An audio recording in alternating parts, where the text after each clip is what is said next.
अस्सलाम वालेकुम। जैसा कि कल मैंने एक स्टेटस रखा था मार्खोर के बारे में, तो काफ़ी सारे मैसेज आए कि हम विलिंग हैं इसमें रजिस्ट्रेशन करने के लिए, क्योंकि उससे पहले मैंने उसको इतना ज़्यादा अपने स्टेटस वगैरह पे प्रमोट कर लिया था कि काफ़ी लोग वैसे भी जो है उसमें इंटरेस्ट शो कर रहे थे। लेकिन फिर भी काफ़ी सारे लोगों का ये सवाल था कि मार्खोर बेसिकली है क्या और उसमें अप्लाई क्यों करना चाहिए। डेफ़िनेटली आज से कुछ दिन पहले मेरे जहन में भी यही सवाल था कि ये मार्खोर आखिर किस बला का नाम है। तो बेसिकली ये यूथ इम्पैक्ट की तरफ से एक कॉन्फ्रेंस होती है, और फर्स्ट फेज़ में जो है आपको सिंपल प्रोजेक्ट्स वगैरह कर रहे हैं। ये मैं बिल्कुल आपको बेसिक बता रहा हूँ और हो सकता है कि ये इस साल के लिए चेंज हो जाए। ठीक है, तो ये फाइनल नहीं है जो भी मैं बता रहा हूँ, लेकिन मैं आपको बता रहा हूँ जो मेरा एक्सपीरियंस था, जो मैं वहाँ पे गया या जिस प्रोसेस के थ्रू मैं गुजरा, तो वो मैं आपके साथ शेयर कर रहा हूँ ना। तो लाजमी नहीं है कि आपके साथ भी ये सारी चीज़ें और जो कहते हैं प्रोसेस हो, लाजमी नहीं है। तो उसमें आप पहले तो रजिस्टर करेंगे, जो कि रजिस्ट्रेशन स्टार्ट हो चुकी है, एंड आई बिलीव इस मरतबा बहुत सारे लोग अप्लाई करेंगे। लास्ट टाइम हमने पूरे पाकिस्तान से 3,000 एप्लीकेंट्स ने अप्लाई किया था इस चीज़ के लिए। देन डेफिनेटली उसमें से शॉर्ट लिस्टिंग हुई, वो आपकी चीज़ें देखते हैं जो आपका फर्स्ट फेज़ होता है, क्योंकि डायरेक्ट आप कैंपिंग की तरफ नहीं जाते। जो वाइल्डरनेस होता है वो उसका सेकंड फेज़ होता है, जो कि एक बहुत अच्छी जगह पे हम गए थे, तो उस वजह से काफ़ी लोगों का इंटरेस्ट जो है डेवलप हुआ है। लेकिन ये डायरेक्ट आपको वहाँ पे नहीं ले जाया जाएगा ना। तो पहला फर्स्ट फेज़ होगा जिसमें आपको सम जो सोशल इम्पैक्ट के प्रोजेक्ट्स करने होंगे डिफरेंट स्टूडेंट्स के साथ, या जो भी आपको सोसाइटी में कितना आप जो है इम्पैक्ट क्रिएट कर सकते हैं या कितना सोशल वर्क कर सकते हैं। फिर उसके बाद आता है सेकंड फेज़। इसका fees structure I don't know इस मरतबा चेंज होगा या नहीं, लेकिन लास्ट टाइम 75 आपका यूथ इम्पैक्ट पे कर रहा था और 85,000 आपको स्पॉन्सरशिप लेनी थी, या अगर आप खुद पे कर सकते हैं तो आपको खुद पे करना था। लेकिन इंटरेस्टिंग चीज़, सेकंड फेज़ आपको यहाँ से ले जाया जाएगा किसी भी वाइल्डनेस के लिए, किसी भी माउंटेन पे। वो केपीके में हो सकता है, वो जीबी में हो सकता है। मेरे ख्याल से ये लोकेशंस चेंज होती रहती हैं, या इनकेस अगर सेम भी रहती है तो मैं आपको बता दूं कि जो श्री पाए है शोगरान, आपने अगर नाम सुना हो, मुझे पता है सिंध के काफ़ी बच्चों ने नहीं सुना होगा, लेकिन डेफिनेटली केपीके और इस्लामाबाद के वो बहुत करीब है तो उन लोगों ने सुना होगा। तो वहाँ पे बेसिकली आपकी कैंपिंग होती है, वहाँ पे आपके टेंट लगाए जाते हैं, और देन आपकी पूरी कॉन्फ्रेंसेस 3-4 नाइट्स वहाँ पे स्टे होता है। ठीक है, माहौल की बात की जाए तो नो डाउट बहुत सिक्योर होता है। इसकी जो मैनेजमेंट, कमाल की मैनेजमेंट होती है।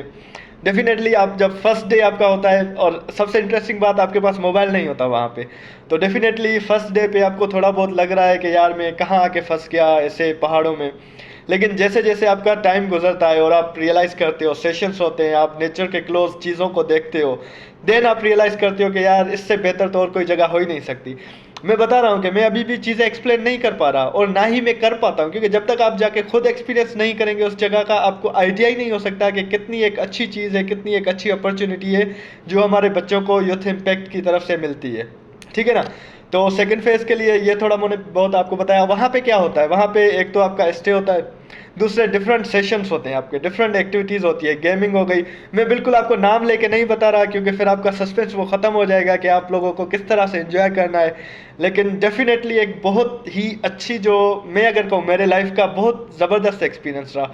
मुझे लग रहा था हमने तो यहाँ पे पूरी लाइफ वेस्ट कर दी है, जो अपना एक कंजेस्टेड इन्वायरमेंट इंस्टीट्यूट्स में और पढ़ाई ये वो, वहाँ पे भी आप पढ़ाई करते हो, ऐसा नहीं है। जो सेशंस होते हैं, लेक्चर्स होते हैं, वो रिलेटेड टू एजुकेशन ही होते हैं, लेकिन एनवायरनमेंट ऐसा नहीं होता। आप दीवारों के अंदर नहीं होते, आपको बिल्कुल एक ओपन, आप एक पहाड़ पे, सामने आपके एक और पहाड़ की चोटी नज़र आ रही होती है, बादल वहाँ पे आके आपसे टकरा रहे होते हैं, ग्रीनरी ग्रीनरी होती है, वहाँ के जो ट्रीज़ और पूरा जो इन्वायरमेंट है वो ऐसा होता है कि आप मतलब बाकी पूरी दुनिया को भूल जाएंगे। ये मैं कम बता रहा हूँ, वहाँ पे जाके आप इससे ज़्यादा जो है एक अच्छा जो है महसूस करेंगे। तो इसके लिए मैं चाहूँगा कि ज़्यादा से ज़्यादा बच्चे जितने अप्लाई कर सकते हैं वो ज़रूर अप्लाई करें, स्पेशली हमारे इंस्टीट्यूट्स के जो बच्चे हैं। लाइक मैंने वहाँ पे मेहरान का एक भी बच्चा नहीं देखा ना, मैंने कायदे-ए-आवाम का एक भी बच्चा नहीं देखा, मैंने सिंध यूनिवर्सिटी का एक भी बच्चा नहीं देखा, एग्रीकल्चर का। हालांकि पाकिस्तान के 63 इंस्टीट्यूट्स के बच्चे वहाँ पे मौजूद थे। हम टोटल 78 जो थे पार्टिसिपेंट्स थे, जिसमें से 63 डिफरेंट इंस्टीट्यूट्स के बच्चे थे। बलूचिस्तान से बच्चे थे, केपीके से थे, इस्लामाबाद, पंजाब, उसके साथ गिलगित बल्तिस्तान से बच्चे थे, आज़ाद कश्मीर से एक हमारा बहुत अच्छा दोस्त, मैं उसका नाम मेंशन नहीं करता, लेकिन आज़ाद कश्मीर के लोग कमाल के होते हैं। ठीक है, तो ये भी आपको एक्सपोजर मिलेगा।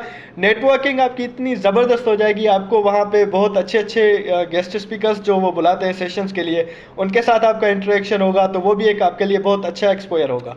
जस्ट बिलीव, अब आप एक बंदे हो और आपके साथ 77 या मे भी नंबर चेंज हो, 80 कर ले, 90 कर ले, वो बंदे पूरे डिफरेंट इलाकों से हो और आपकी इतनी अच्छी बॉन्डिंग हो जाए, कोई 3 दिनों के बाद जब आप वहाँ से निकलते हो तो हर एक का आपको नाम पता होता है और बाय फेस आप एक दूसरे को जान रहे होते हो। हमारी यूनिवर्सिटी में रहकर 4 साल लोगों के साथ इतनी अच्छी बॉन्डिंग नहीं हुई जितनी वहाँ पे सिंपल 5 दिन की जो वाइल्डनेस कैंप थी वहाँ पे हो गई। मैं कुछ इवेंट्स शेयर नहीं करना चाहता यहाँ पे, जो हमारे यहाँ पे इंस्टीट्यूट में क्लासरूम्स में लोगों के साथ हमारे इंटरेक्शंस रहे थे या जिस तरह से हमारे टसल्स रहे थे, लेकिन वहाँ पे यार कमाल के लोग थे, नो डाउट, वो भी हम में से ही थे, इन्हीं इलाकों में से थे। मैं जिस डिपार्टमेंट में था या क्लास में था, हमारे यहाँ भी ऐसा नहीं था कि हम पूरे सिंध से लोग थे। हमारे पास गिलगित बल्तिस्तान के थे, KPK के थे, पंजाब के थे, बलूचिस्तान के थे, सारे प्रोविंसेस, नो डाउट कश्मीर से कोई भी नहीं था, लेकिन फिर भी हमारे जो बाकी 4-5 हैं सारे लोग थे। लेकिन फिर भी हमारा एनवायरनमेंट कभी भी ऐसा नहीं बन पाया। नो डाउट बहुत अच्छा एनवायरनमेंट था, लेकिन उससे कंपेयर करूं तो फिर ये जीरो था। वहाँ पे इतना ज़बरदस्त एनवायरनमेंट था। तो जितने भी बच्चे मुझे सुन रहे हैं, मैं अभी और वीडियोस इस चीज़ पे बनाऊंगा, थोड़ा बहुत आपको चीज़ें बताऊंगा और आपको हेल्प आउट भी करूंगा फॉर्म वगैरह, क्योंकि इतना डिफिकल्ट नहीं होता। लेकिन डेफिनेटली जो प्रोजेक्ट्स होते हैं वो थोड़े डिफिकल्ट होते हैं, क्योंकि वो आपको जाना होता है, आपको सर्व करना होता है। और मैं पहले दिन से कहता हूँ कि सबसे मुश्किल काम दुनिया का ये है कि आप किसी और के लिए काम करें। तो डेफिनेटली कुछ बच्चे होंगे जो घर में बैठे रहते हैं, तो उनके लिए जाके स्कूल्स विजिट करना और ये सारी चीज़ें में भी थोड़ी डिफ़िकल्ट हो।